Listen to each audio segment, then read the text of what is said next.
The auction house floated in the darkness of space like a golden jewel. It circled the planet Vethkari Prime, homeworld of the mighty Dominion Empire. Ships from 100 different worlds docked at its ports. Inside, the richest beings in the galaxy gathered to buy things that money could not normally purchase.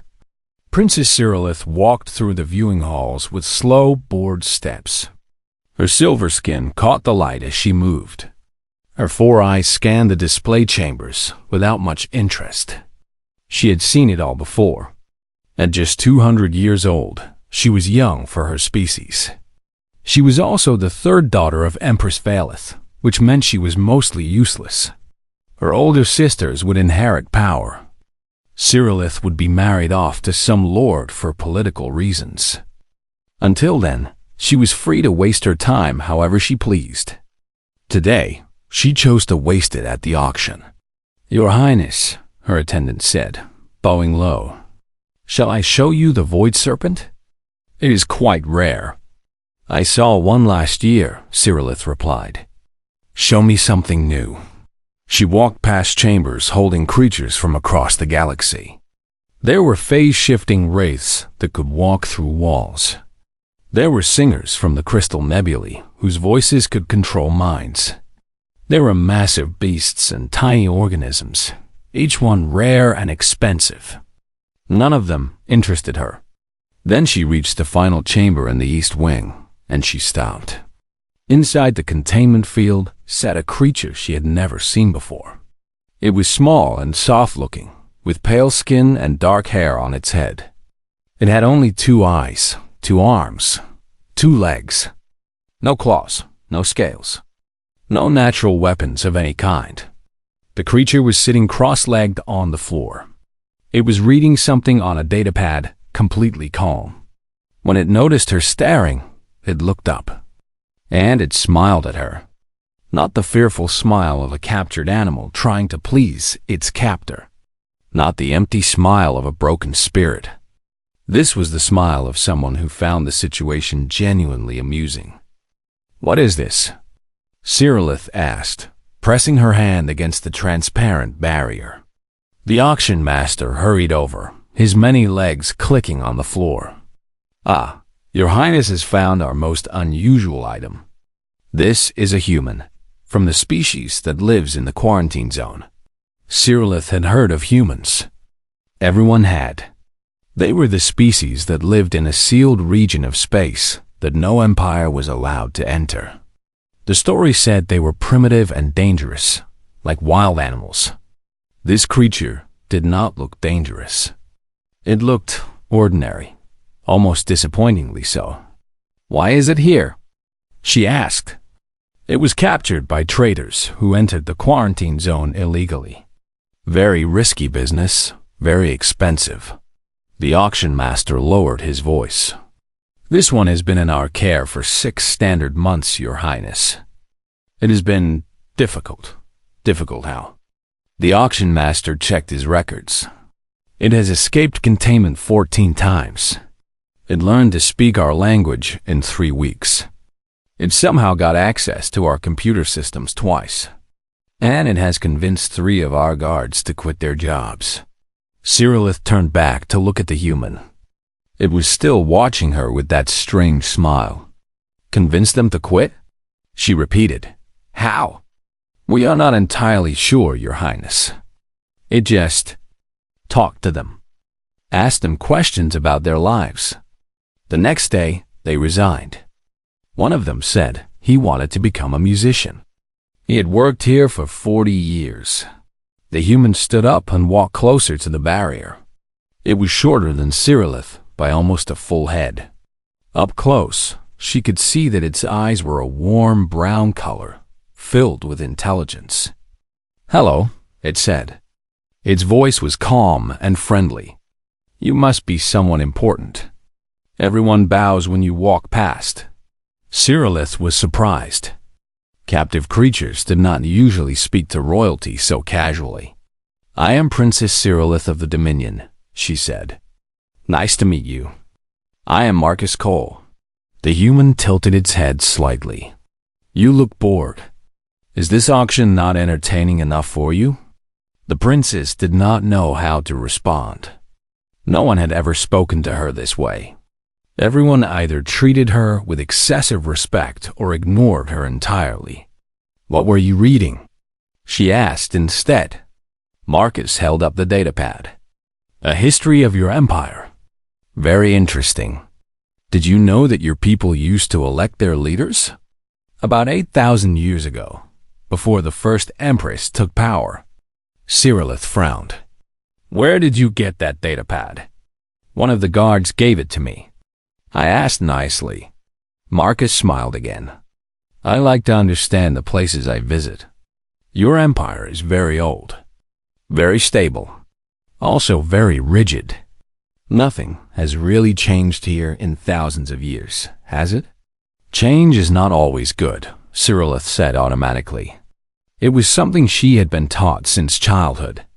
Maybe, Marcus agreed. But no change at all? That seems sad, like a story that never gets a new chapter. The auction master coughed nervously. Your Highness, the auction will begin soon. Shall I escort you to your seat? Cyrillith ignored him. She could not stop looking at the human. There was something about it that pulled at her attention. It was like finding a puzzle she did not know how to solve. What will happen to you?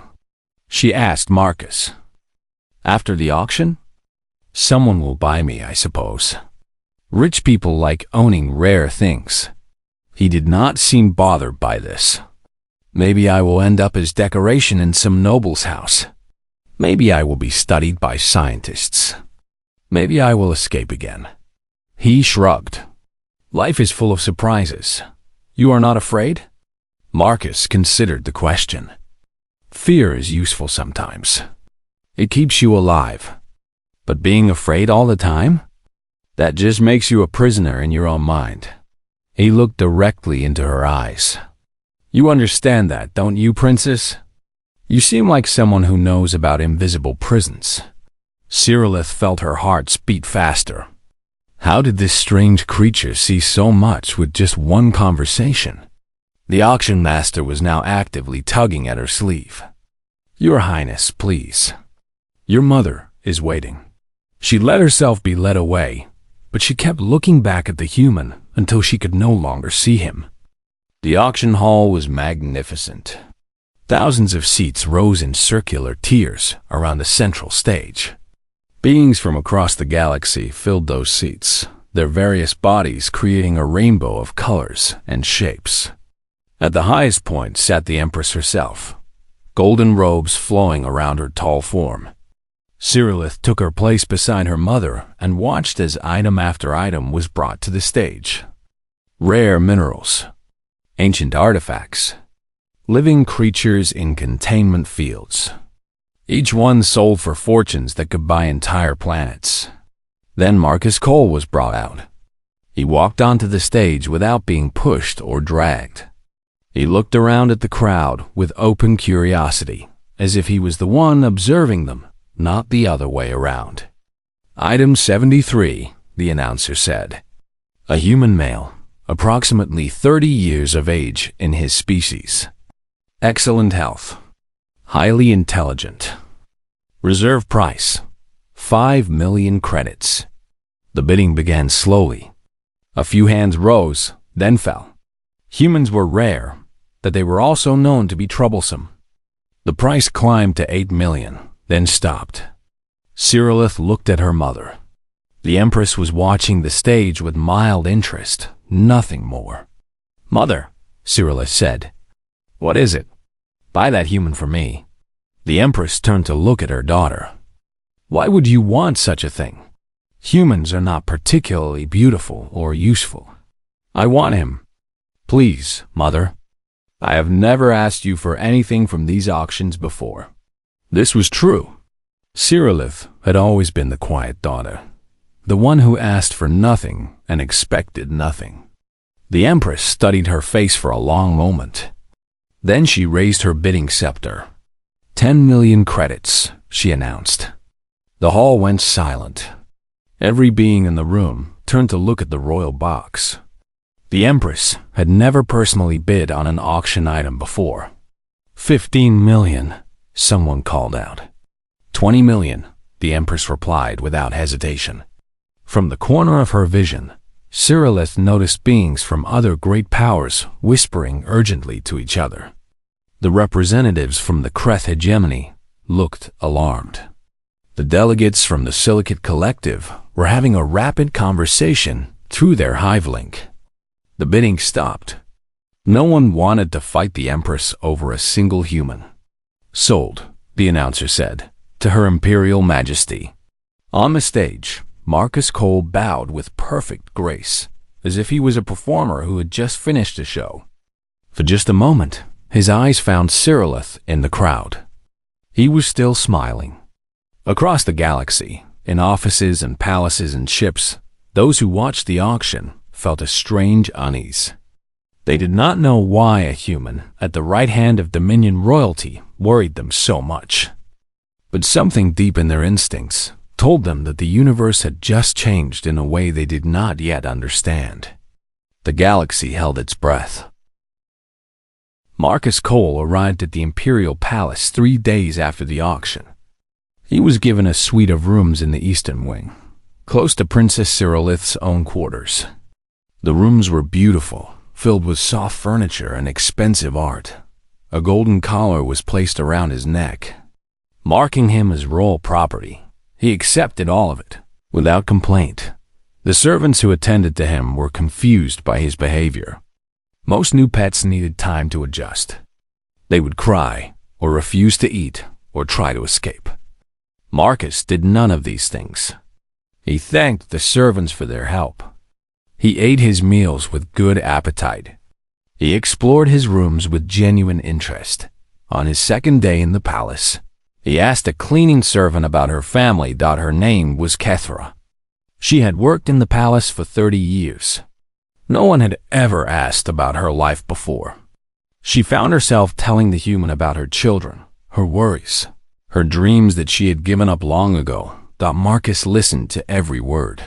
"Why did you give up those dreams?" he asked when she finished. Kethra did not understand the question. "Because I am a servant," she said. "Servants do not have dreams." "We serve. Says who?" The question stayed with Kethra long after she left his rooms. It followed her home that night. It was still there when she woke up the next morning. Says who? Princess Cyrillith visited Marcus on his 5th day in the palace.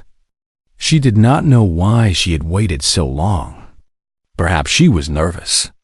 Perhaps she was afraid that he would be different now that he was owned. She found him sitting by the window, looking out at the city below. "Do you like your rooms?" she asked. "They are very nice," Marcus said. "Better than the containment cell. The food is excellent." He turned to look at her. "Do you like yours?" "My rooms?" "Of course. They are the finest in the palace." "That is not what I asked." Marcus gestured to a chair nearby. "Please, sit. I have been hoping you would visit." Cyrillith sat, feeling strangely awkward in her own hall. "Why?" "Because you bought me. That makes you responsible for me, does it not?" His eyes were warm but searching. "And I think you bought me for a reason. Not just because I am rare." "I do not know why I bought you," Cyrillith admitted. "You interested me. That is all. A good enough reason." Marcus leaned forward slightly. "So tell me, Princess, what do you do with your days?" "What do you mean?" "Your sisters are being trained to rule. Your mother runs the empire. What do you do?" Cyrillith opened her mouth to answer, then closed it again. What did she do? She attended ceremonies. She wore beautiful clothes.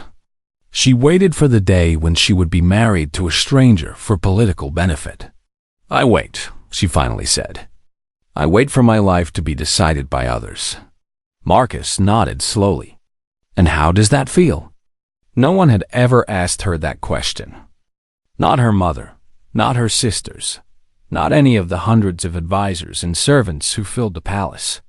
She was a princess. Her feelings did not matter. "It feels like being trapped," she whispered.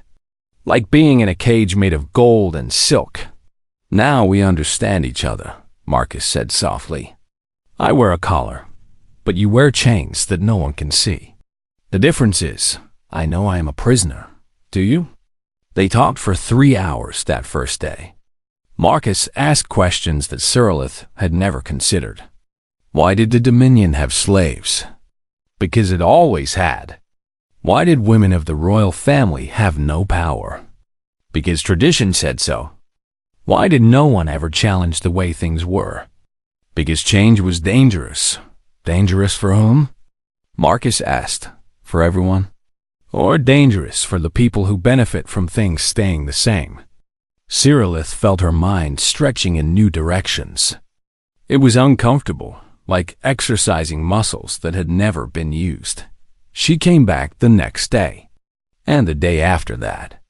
Within 2 weeks, visiting Marcus had become the most important part of her routine. He told her stories from human history. He told her about slaves who had risen to become rulers. He told her about ordinary people who had changed the course of entire civilizations. He told her about revolutions and reformations, about ideas that had toppled empires. How is this possible? She asked one evening. How can one person change so much? Because power is not as solid as it looks, Marcus explained. Power depends on people believing in it. A ruler is only a ruler because others agree to follow. An empire is only strong because its people accept its rules. Change the beliefs, and you change everything. But beliefs are hard to change. Not as hard as you might think. All it takes is one question. Marcus smiled. What if things could be different? Cyrilith began to see her world with new eyes. She noticed how the servants moved through the palace like ghosts, never making eye contact, never speaking unless spoken to. She noticed how the lesser nobles bowed to the greater ones, and how the greater ones bowed to her family, all in an endless chain of submission. She started asking questions of her own. Why do you bow so low? She asked a young servant one morning. The servant looked terrified. Because it is the law, Your Highness. But why is it the law? The servant had no answer. Meanwhile, Marcus continued his quiet work. Every person who entered his rooms left with something new in their mind. A guard began reading philosophy texts in his free time. A cook started dreaming about opening her own restaurant. A minor noble who came to view the exotic pet found himself questioning the foundations of everything he believed. Lord Cathforan, the Empress's spy master, noticed the changes. He was paid to notice things that others missed. He began keeping careful records of everyone who spent time with the human. The list was troubling. Servants, guards, nobles, even a few priests. All of them were showing signs of what Cathforan could only call unusual thinking. They asked questions they had never asked before. They expressed doubts they had never expressed before. And at the center of it all was one small, soft creature with no claws and no fangs. Cathforan requested a private audience with the Empress. Your Majesty, he said, kneeling before her throne, I must speak to you about the human. The princess's pet? What about it? It is dangerous. More dangerous than we realized. The Empress laughed. Dangerous? It is tiny and weak. It has no weapons, no powers. What threat could it possibly pose? The threat of ideas, Your Majesty. Cathforan handed her a datapad containing his report. Everyone who spends time with this creature begins to think differently. It asks questions that plant seeds of doubt. It tells stories that make people imagine other ways of living. You are being dramatic, Lord Cathforan. It is just a clever animal. 3 of our guards have already resigned.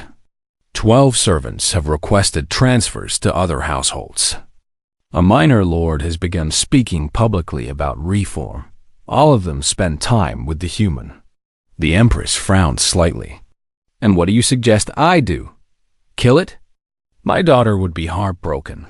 Remove it from the palace, at least. Send it somewhere far away. No. The Empress shook her head. Cyrillith has been happier these past weeks than I have seen her in years. I will not take that away from her over your paranoid fears.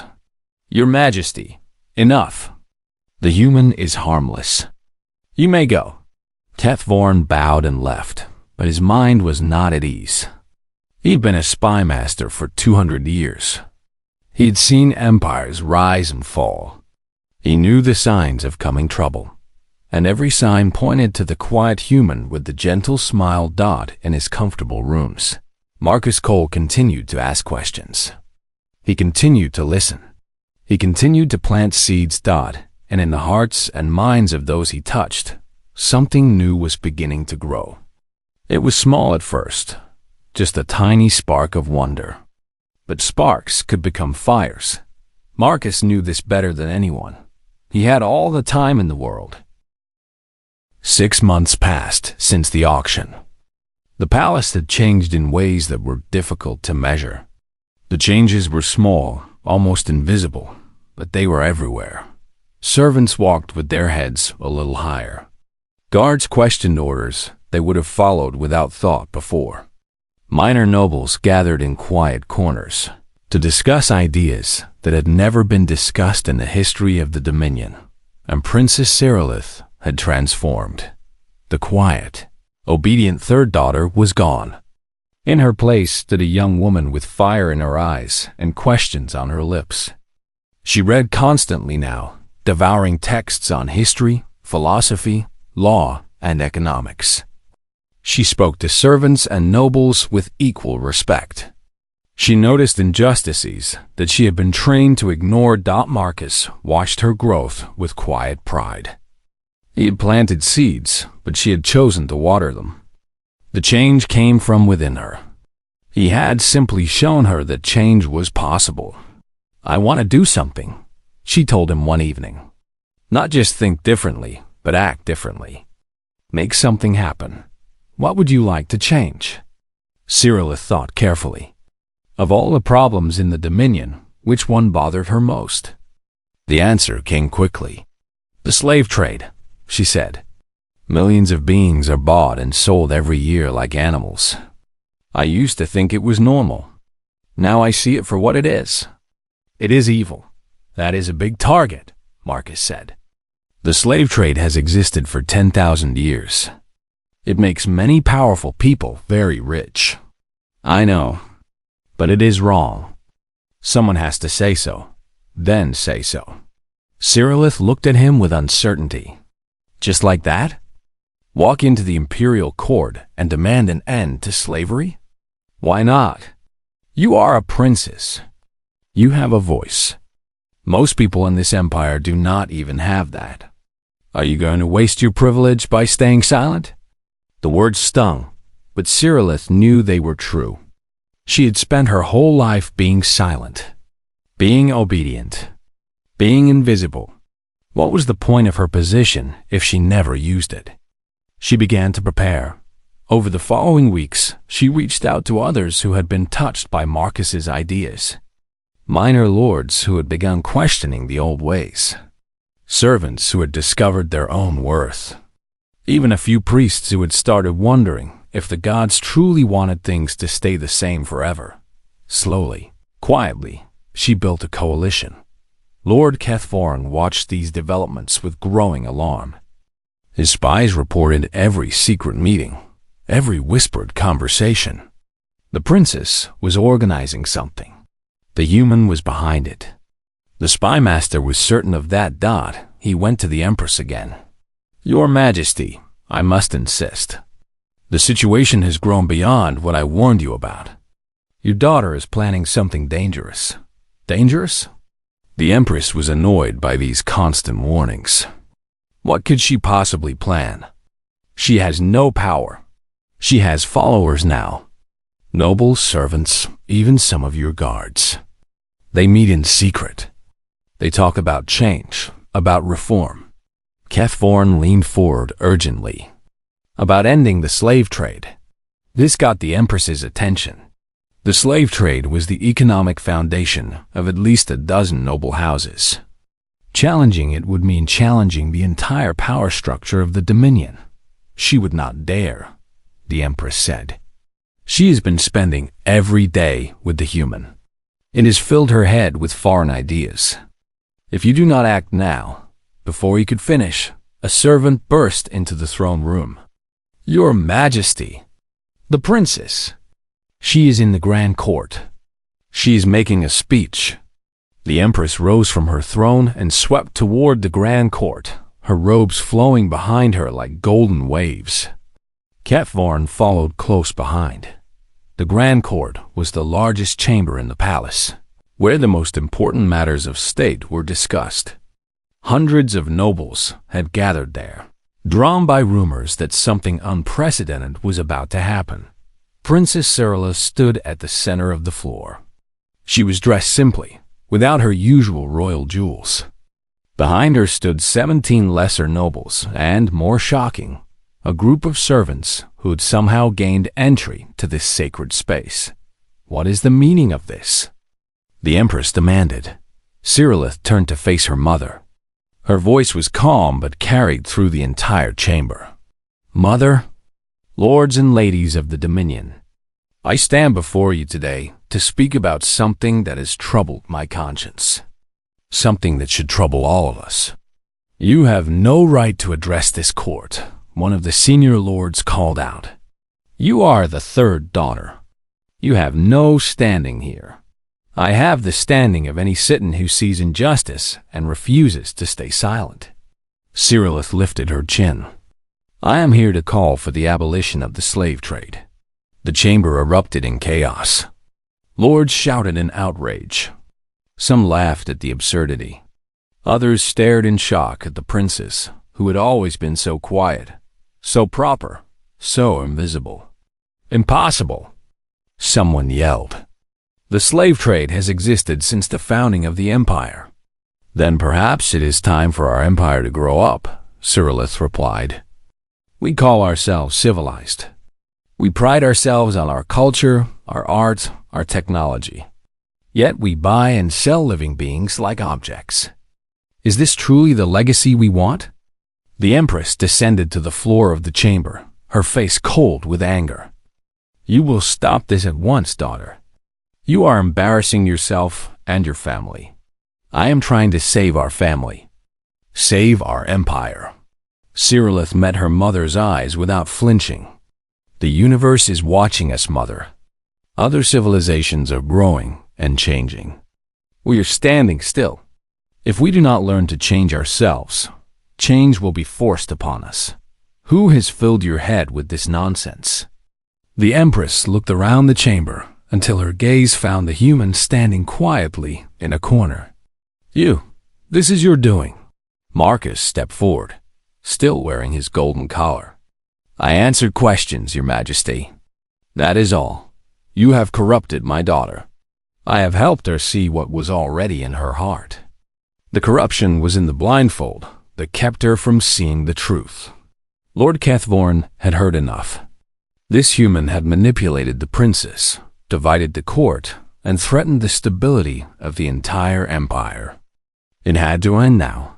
He drew his ceremonial blade, a weapon that had killed dozens of enemies of the throne. You will be silent, creature, he said, advancing toward Marcus. You will pay for what you have done. No. Cyrillith moved to intervene, but 2 guards held her back. Marcus watched the spy master approach. He did not retreat. He did not show fear.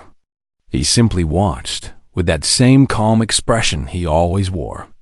Kethvorn was a master of combat. He had trained for 200 years in the fighting arts of the Dominion. He was fast, strong, and deadly. He attacked. What happened next would be studied by military experts for generations. Marcus did not fight like the warriors of the Dominion. He did not use strength against strength. Instead, he flowed like water around Kethvorn's strikes. The spymaster stabbed. Marcus was not there. The spymaster slashed. Marcus redirected the blade harmlessly past his body. Every attack met empty air or turned back upon itself. Not in 4 heartbeats, it was over. Kethvorin lay on the marble floor, unconscious, his own blade several feet away. Marcus stood above him, not even breathing hard. The chamber was completely silent. "Humans," Marcus said softly, addressing the stunned crowd, "were not placed in the quarantine zone because we are weak. We were placed there because the last civilization that tried to conquer us no longer exists." He turned to the Empress. "Your Majesty, I have no wish to harm anyone. I am not your enemy. But I am also not as helpless as you believed." The Empress raised her hand. "Guards, seize him." But the guards did not move. "Why are you standing there?" The Empress shouted. "I gave you an order." One of the guards stepped forward. His name was Vethral. He had spoken with Marcus many times over the past months. "Your Majesty," he said, his voice trembling but determined, "we have been talking, among ourselves, about duty and honor and what it truly means to serve." He took a deep breath. "We believe the princess is right. Things must change." The Empress looked around the chamber. She saw the faces of her nobles, her servants, her guards. Some showed fear. Some showed confusion. But many showed something else. Hope. Her daughter had started something. The human had started something. And the Empress realized, with a cold certainty, that she could not stop it simply by giving orders.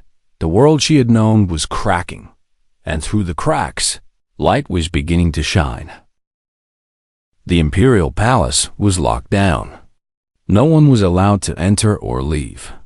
Guards stood at every door, though many of them seemed unsure which side they were supposed to be protecting. In her private chambers, Empress Valith called an emergency meeting of her closest advisors. Lord Kethvorin was absent, still recovering from his humiliation at the hands of the human. In his place sat Lady Methra, second in command of Imperial Intelligence. "Tell me everything," the Empress commanded. "Everything we know about humans. Everything we should have known before I allowed one into my palace." Lady Methra activated a holographic display. Images and data filled the air, showing a small blue planet orbiting a yellow star. "Earth," she said. "Third planet in the Sol system. Homeworld of the human species. What we know about them is troubling." "Go on." 300 years ago, the Conqueror Empire discovered Earth. The Conquerors had ruled 2,000 star systems. Their fleet was the largest in the galaxy. They believed humans would be easy targets. Primitive creatures on a single planet. The display showed massive warships entering the Sol system. 10,000 vessels, each one capable of destroying cities. They were wrong, Lady Methra continued. The war lasted 11 years. At the end of it, the Conqueror Empire was gone. Not defeated. Gone. Their homeworld was occupied. Their leaders were tried for what the humans called crimes against sentience. Their entire civilization was dismantled. The Empress stared at the display. How? How could one primitive planet defeat such a force? Because humans were not primitive. They only appeared that way. Lady Methra pulled up more data. Most species in the galaxy evolved in stable environments. They learned cooperation early. They developed technology slowly and peacefully. Humans evolved on a world of constant conflict. Predators, diseases, natural disasters. And worst of all, each other. What do you mean? They spent their entire history fighting themselves. Nation against nation, tribe against tribe. Brother against brother. While other species were building peaceful civilizations, humans were perfecting the art of war. They developed strategies, weapons, and most importantly, ways to break the spirit of their enemies. The Empress felt cold despite the warm air of the chamber. When the conquerors arrived, humans had thousands of years of military experience to draw upon. More than that, They had developed something no other species fully understood. Lady Methra paused. They called it psychological warfare, the ability to defeat an enemy not through strength, but through their mind. The human in my palace, the Empress said slowly. He has been fighting a war. All this time. A war inside people's heads. Yes, Your Majesty. And based on our intelligence, he is not alone. The display changed again, showing points of light scattered across a map of the galaxy. After the Conqueror War, humanity sealed their borders and created the quarantine zone, but they also sent out individuals. Humans who were captured by slavers, sold at auctions, collected by wealthy beings who wanted exotic pets. Seeds, the Empress whispered. He called them seeds. On dozens of worlds, in dozens of empires, humans have been placed in positions close to power. They ask questions. They spread ideas. They plant doubts in minds that were once certain. Lady Methra turned off the display. Your Majesty, Marcus Cole is not a prisoner. He is an agent, an ambassador, perhaps even a weapon. The Empress sat in silence for a long moment. She had ruled the Dominion for 400 years. She had faced rebellions, invasions, plagues, and disasters. But she had never faced anything like this. What do they want? She asked finally. If they are so powerful, why not simply invade? Why this slow game of manipulation? Lady Methra shook her head. We do not know. Our intelligence on human motivations is limited. But there are theories. Tell me. Some believe humans wish to avoid another direct war. Despite their victory over the conquerors, they suffered great losses. They may prefer to change the galaxy from within rather than through force. Lady Methra hesitated. Others believe they have a philosophical objection to imposing their will directly. They want beings to choose change rather than have it forced upon them. That seems foolish. Or very clever. Change that is chosen lasts longer than change that is imposed. If the Dominion transforms itself, it will never return to what it was. If humans conquered us, we might eventually revolt and restore the old ways. The Empress rose from her seat and walked to the window. Below, the city stretched to the horizon. Millions of beings lived their lives according to rules that had existed for 10,000 years. Rules that had kept the Dominion stable, prosperous, and powerful. Rules that suddenly felt very fragile. Send for the human, she said. I wish to speak with him directly. And send for my daughter as well. When Marcus Cole entered the throne room, he was no longer wearing his golden collar. He had removed it himself, and no one had stopped him. He bowed politely to the Empress, but there was nothing submissive in the gesture.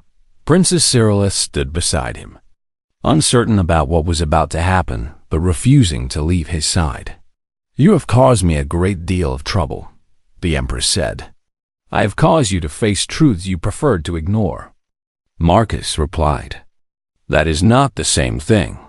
Do not play word games with me. I know what you are now.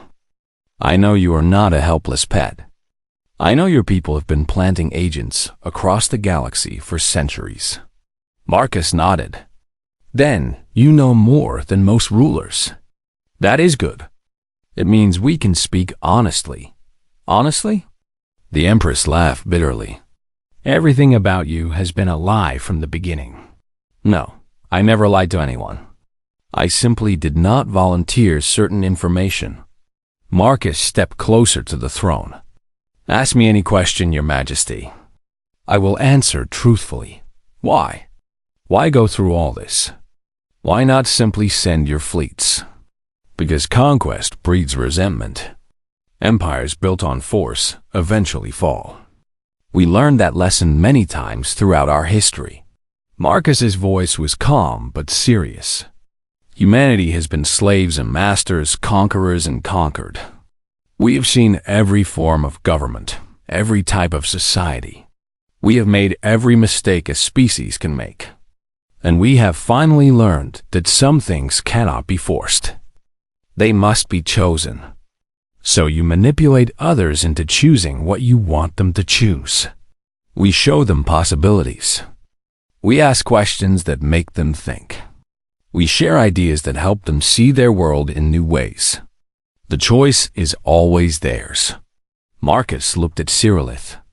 Your daughter chose to challenge the slave trade. I did not order her to do so. I did not trick her. I simply helped her understand that she had the power to make such a choice.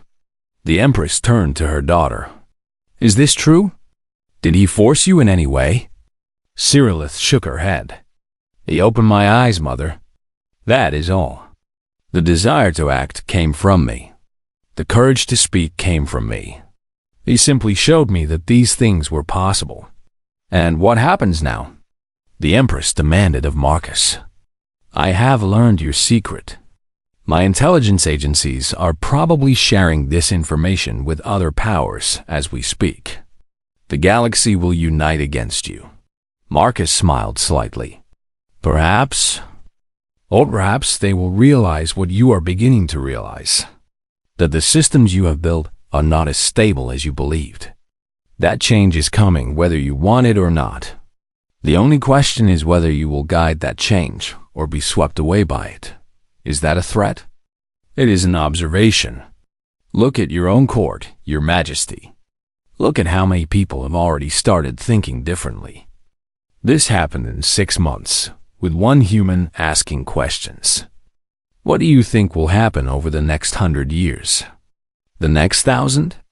The Empress had no answer. Humanity did not come to destroy your empire, Marcus said softly. We came to offer you a choice. You can fight the tide of change and eventually be drowned by it. Or you can learn to swim.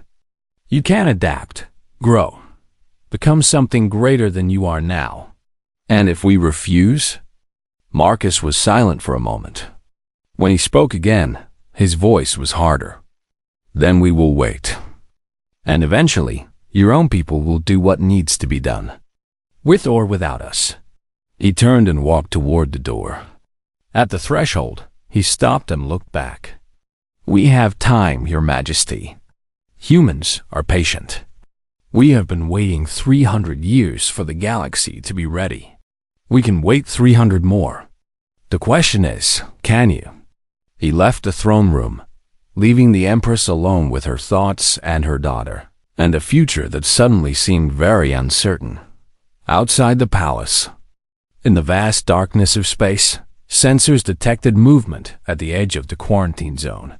Human ships were massing, not attacking, just waiting, watching, ready for whatever came next. Days turned into weeks. The palace remained in a state of tension. Noble houses demanded action against the human threat. Reformers called for immediate changes. The common people whispered to each other about freedom and possibility. Empress Valeth spent long hours alone in her chambers, thinking about everything she had learned. She had ruled for 4 centuries by following the path her ancestors had laid down. Stability through tradition, order through hierarchy, peace through control. But Marcus Cole had shown her something she could not ignore. Her stability was built on chains. Her order was built on silence. Her peace was built on the suffering of millions who had no voice. She had always known these things, somewhere deep inside. She had simply chosen not to look at them. Now, she could not look away. Princess Cyrillith visited her mother on a cold morning when frost covered the palace windows. The noble houses are preparing to act, Cyrillith said. Some want to attack the quarantine zone. Others want to arrest everyone who's spoken to Marcus. A few are talking about removing you from the throne. Let them talk. The Empress sounded tired. I have been thinking, daughter, about everything. And what have you concluded? That I have been a fool. The Empress turned to face her daughter. I told myself that I was a good ruler because I maintained peace. But what kind of peace crushes the spirits of billions? What kind of stability requires half the population to live as property? Cyrillith was surprised. She had expected resistance, anger, denial. Instead, she saw something that looked almost like shame. "What will you do?"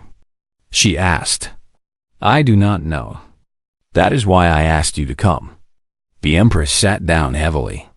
"You have spent more time with the human than anyone. You have studied his ideas, his history, his way of thinking. Tell me what you believe we should do." Cyrillith considered the question carefully. She had thought about little else for weeks. "If we do nothing, we will fall. Maybe not today, maybe not for 100 years. But the ideas have already spread too far to be contained. People have tasted the possibility of freedom. They will not forget that taste. And if we try to crush the rebellion with force, then humanity will intervene. Their ships are waiting at the border.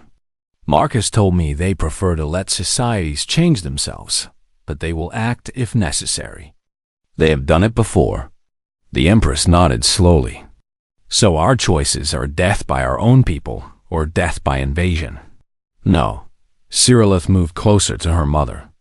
"There is a third choice. We could lead the change ourselves." "What do you mean?" "Right now, people are organizing in secret.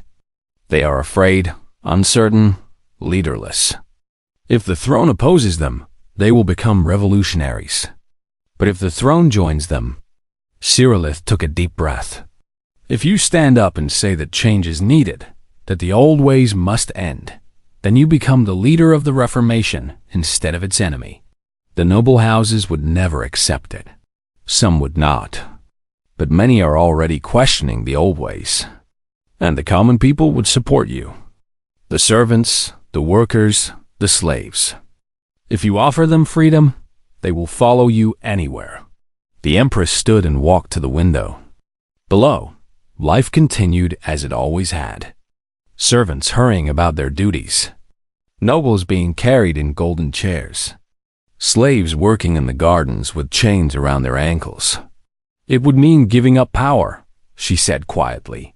"Real power, not just titles. If the slaves are freed, if the lower classes gain rights, if the hierarchy is broken, the royal family becomes just another voice among many. Is that so terrible?" The Empress was silent for a long time. "My mother taught me that our family was chosen by the gods to rule, that we were better than others, destined for greatness. I believed it with all my heart." She touched the cold glass of the window. "But lately I have begun to wonder. What if we were not chosen? What if we simply took power and invented a story to justify it? Does it matter now? What matters is what we choose to do next." The Empress turned to face her daughter. In that moment, she looked older than Cyrillith had ever seen her. But she also looked lighter, as if a weight was slowly lifting from her shoulders. "You have changed so much," the Empress said. "6 months ago, you barely spoke in my presence. Now you give counsel that would shame my advisors. I had a good teacher, the human. Yes, but also myself." He showed me the door. I chose to walk through it. Cyrillith took her mother's hand. "You can make the same choice. It is not too late." The Empress closed her eyes. When she opened them again, something had shifted in her gaze. A decision had been made. "Call the court together," she said. "I will address them at sunset." The grand court was packed when the Empress took her place on the throne. Every noble house was represented. Guards lined the walls. In a corner, Marcus Cole stood quietly, watching with those calm, knowing eyes. "Lords and ladies of the Dominion," the Empress began, "we stand at a crossroads. For 10,000 years, our empire has followed the same path. Today, I am announcing that we will take a new direction." Murmurs rippled through the crowd. The slave trade will end. Not immediately, but over the next decade. Programs will be established to help former slaves find their place in society. Noble houses that depend on slave labor will be compensated and assisted in transitioning to other sources of income. The murmurs became shouts. Some nobles screamed in protest. Others cheered. The majority simply stared in disbelief. Furthermore, the Empress continued over the noise. I am establishing a new council. Half of its members will be common citizens, elected by the people. This council will have real power to propose and approve laws. Now the chaos was complete. Guards had to step forward to prevent fighting between different factions. Through it all, the Empress stood firm. She waited for the noise to die down, then spoke again. I know this is difficult. I know it feels like the end of everything you have known. But I have seen the alternative. I have seen what happens to empires that refuse to change. They are swept away by history. She looked directly at Marcus Cole. We have been given a gift. A chance to transform ourselves before transformation is forced upon us. I intend to take that chance. And if we refuse? Lord Cathvorn had returned, his face still bruised from his defeat. If we reject these changes and fight, then I will stand against you, with whatever forces remain loyal to me. The Empress removed her crown and held it in her hands. But I hope it will not come to that. I hope we can build something new together. Not because we are forced to, but because we choose to. She turned to Cyrillith and placed the crown on her daughter's head. I am too old to lead a revolution. But my daughter is not. From this day forward, she will guide our transformation. I will support her, advise her, protect her. But the future belongs to her generation. Cyrillith felt the weight of the crown settle onto her head. It was heavier than she had imagined, but it did not feel like a burden. It felt like responsibility, purpose, meaning. She looked at Marcus Cole. He was smiling, but there was something else in his expression. Pride, and perhaps a hint of sadness. After the ceremony, she found him in the gardens. You are leaving, she said. It was not a question. My work here is done. Others need what I can offer. Will I see you again? Marcus looked up at the stars. The galaxy is smaller than it seems. Our paths may cross.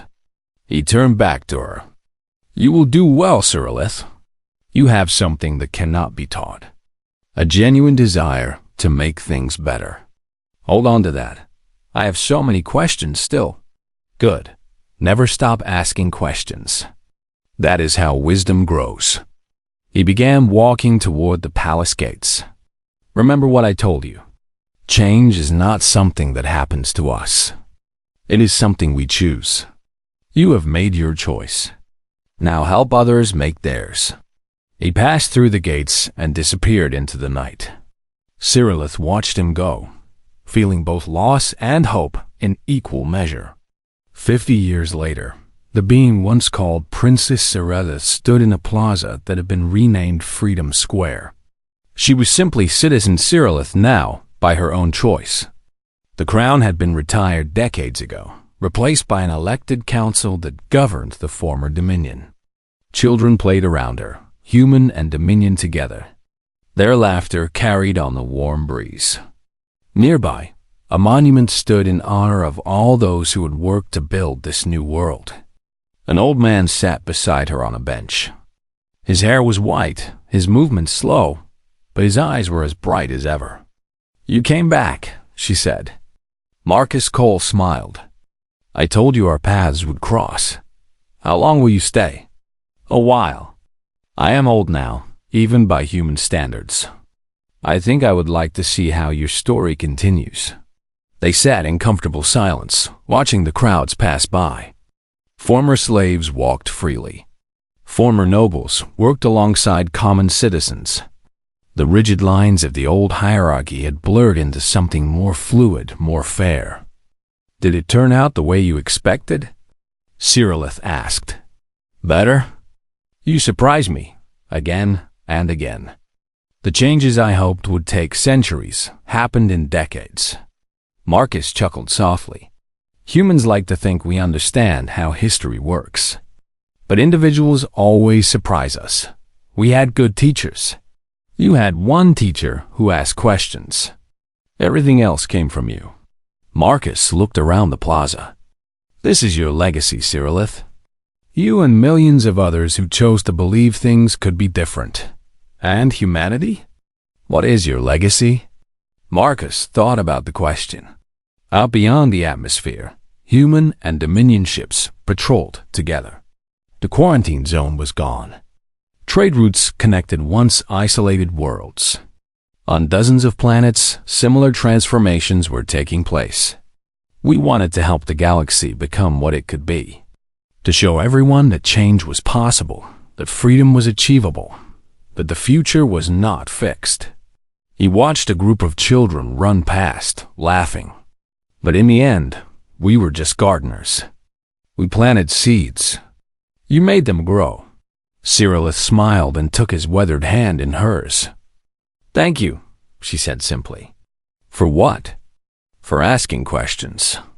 For believing I could be more than what I was told to be. For seeing something in a bored princess that she could not see in herself. Marcus squeezed her hand gently. That is the human way, he said. We look at the galaxy and ask one question that changes everything. What question? He smiled that same smile she had seen 50 years ago in a containment cell at an auction house. The smile of someone who found the universe endlessly fascinating.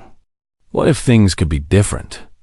Above them, the stars shone down on a galaxy that was slowly, painfully, beautifully learning the answer.